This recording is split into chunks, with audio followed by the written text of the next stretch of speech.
Now today we will discuss the map of class 12th for the first term. So first of all, chapter 1, that is the Harappan civilization. And you can see that here it is the mature Harappan sites which are prescribed by the CBSE for the first term exam. Like first site is Rakhi Gadi. It lies in the state of Haryana in the district of Hisar, and this is a recent site which was excavated by the Archaeological Survey of India. Then second site is Banawali, which is in the district of Fatehabad, that is again in Haryana, and we have got the traces of the agriculture from there. Then Kalibanga, where the plowed field was found, which was also a site related to the Harappan civilization, and it lies in Rajasthan, very close to the border of Pakistan. So plowed field have been found at Kalibanga. Then Dholavira, that was also a recent discovery of the Archaeological Survey of India, and this has been obtained from the state of Gujarat, and we have got here the rainwater harvesting system, and it is a magnificent rainwater harvesting system in the Kutch region of Gujarat, which is an arid region of India, and that water was used for irrigation as well as for some other household purposes. Then Nageshwar, that is very close to the coast of Gujarat, and this was a collection center of the sea shells from the Arabian Sea, and that was supplied to the Chahundado and some other sites where the crafts used to be made from that sea shells. Then Lothal, it is again in the coastal area, that was also a collection center of the sea shells from the sea. So these three sites are in the state of Gujarat. So here we have talked about the Indian sites. Apart from this, there are many sites that is in Pakistan, like the Mohenjo-daro, Harappa, Chahundado. Now next map is of the chapter 1 again. These are some other Harappan sites that is not in India, rather they are in the Pakistan. Like Harappa, the civilization is named after Harappa because this was the first site which was discovered by the archaeologist, which is related to the Indus Valley civilization. That's why the civilization is also named after it, Harappan civilization. Kot Diji, again an important site in Pakistan. Mohenjo-daro, that is an urban area in Pakistan, and this is the largest site which we have recovered, where we have found the citadel and the lower town. We have also found that there was a magnificent town planning in Mohenjo-daro, and literal meaning of Mohenjo-daro is mound of dead. Chahundado, which was a workshop where craft used to be produced. Then Balakot, so like Nageshwar and Balakot, these used to be the collection center for the sea shells. So in Pakistan it used to be a collection center of the sea shells, and which was used at Chahundado for making the crafts. Now again we will discuss about the chapter 2, that is the kings, farmers and the towns. So this was the period of Mahajanpada. So here we will discuss the important Mahajanpad and the cities. You can see that. So first of all, the most important Mahajanpad was the Magda. You can see that this is Magda Mahajanpad. Later on it became to be an empire. Then Vaji, very close to Magda in the northern side. Rajgir, which used to be the capital of Magda. It is also known as Rajmahal. Later on the capital was shifted to the Patliputra. But this is the ancient capital of Magda.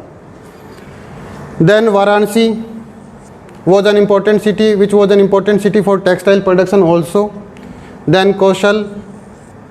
Then comes Kuru kingdom, that is related to the Kauravas and Pandavas.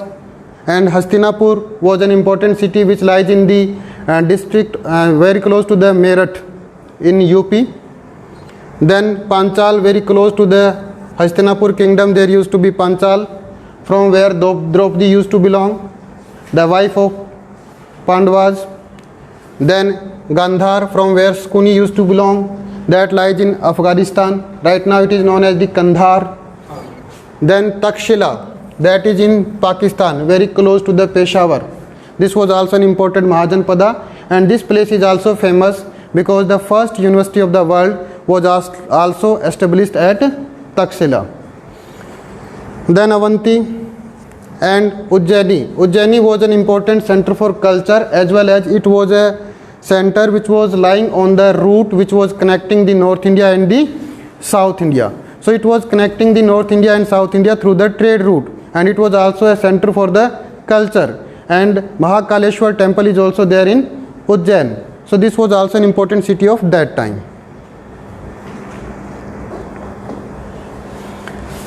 Now this is the next map of the same chapter. Shravasti, that is in UP. Vaishali in Bihar. Kannauj was an important city that was also in UP, and it was famous for production of the scent. Later on there was tripartite struggle between the Rashtrakutas, Palas and Pratiharas, Gurjar Pratiharas, and that was for the control of the city of Kannauj, because it used to be an important trading center of North India. Mathura, which was an important city for its culture, and it was also an important city for the trade, and it was also the capital of, or the important city of, Kanishka, kingdom of Kanishka, that was called Kushana kingdom. And we have also got some gold coins as well as the statue of Kanishka near Mathura, that is the mart. Place is the mart from where we have got the statue. Vidisha is also an important city, and Sanchi Stupa is also lying in this district of Vidisha, that is in Madhya Pradesh. Next is Braggu Kacha, that is in Gujarat, and it was an important city of its time. Then Puhar, that was also an important outlet from where export used to be made from India to the Southeast Asian countries. So Puhar was an important port of South India. Later on the value of Puhar was declined because another port developed over there, and that was the Chennai, Madras, which was developed later on by the Britishers. Then again, this is the third map of the same chapter. You can see that these are the important kingdoms of north as well as the south.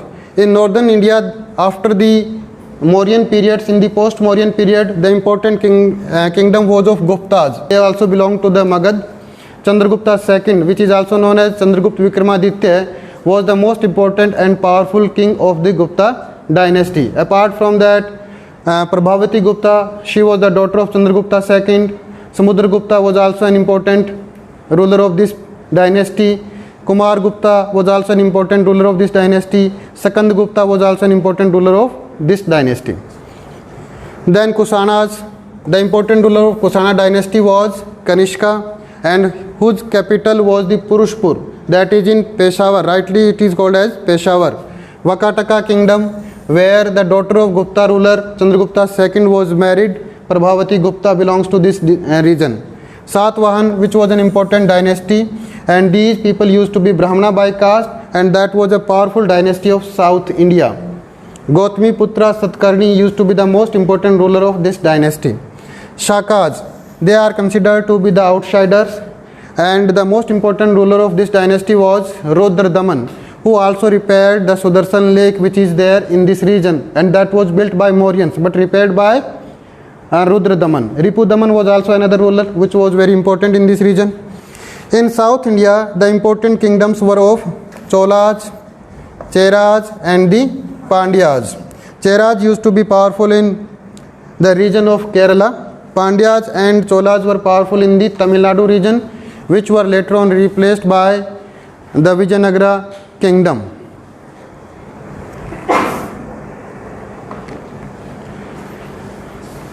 Now this is the map of chapter 4, an important map which is related to the Buddhism and Jainism. So thinker, beliefs and the building is the name of the chapter, and we will discuss only the important cities of or important places of this chapter.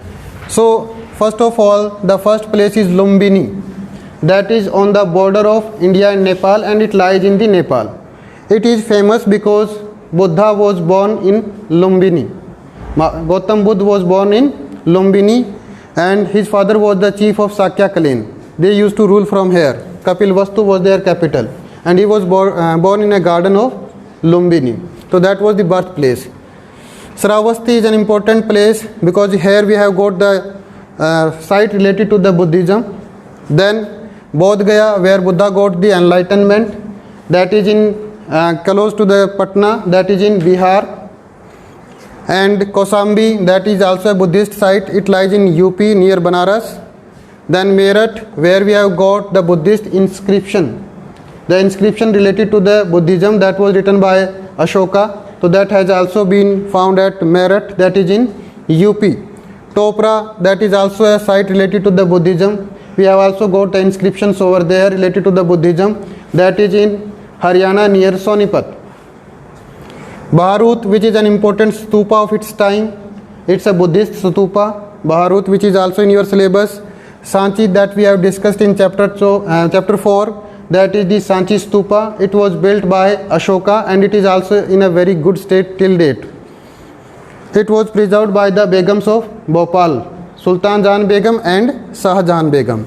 Amravati, it used to be the most magnificent stupa of its time, but it got destroyed because nobody cared about it. It was not preserved by anybody like Sanchi stupa. That's why it got destroyed. Nagarjun Konda is also an important Buddhist site, that is in Andhra Pradesh. So both these places are in Andhra Pradesh. And Amravati is also a proposed capital of Andhra Pradesh. Nasik, that is also an important city on the bank of river Godavari. It is in Maharashtra. Ajanta caves, that is again in Maharashtra, where the caves are there related to the Buddhism. We have got many sculptures related to the Buddhism in the Ajanta caves. So these are the important sites related to the Buddhism, where we have got the inscriptions and many Buddhist sites like the stupas and the place where he got enlightenment and the place where he was born. So any one of them can be asked in the map question.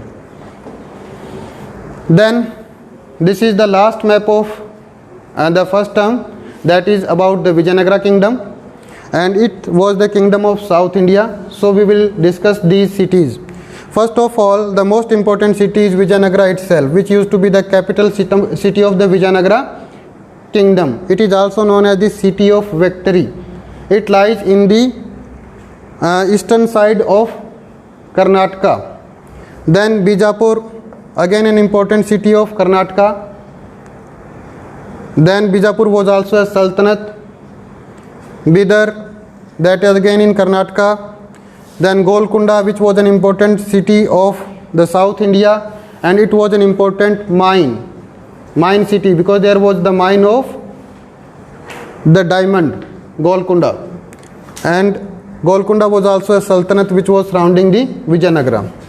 Then Chandragiri, which was later on became the capital of Vijayanagara kingdom, because Vijayanagara was ransacked by the combined army of the Sultan of Bijapur, Golconda and Ahmednagar.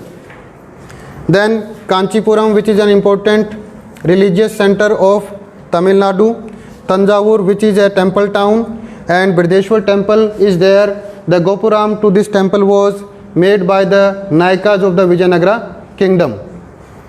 Then Tirunelveli, that is also an important town of South India. That was also an important town during the time of Vijayanagara. Mysore, which is an important town of Karnataka, so it was also important at the time of Vijayanagara kingdom.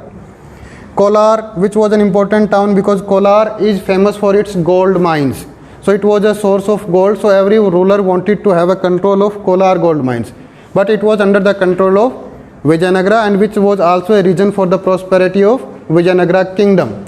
So these are the important city of the South India during the rule of Vijayanagara rulers. Vijayanagara kingdom was an important kingdom, and the most important ruler of Vijayanagara kingdom was King Krishnadeva Raya. So these are the important map of the first term. For the second term, I will produce another video, and that is about the medieval times and the modern times of India. Thank you.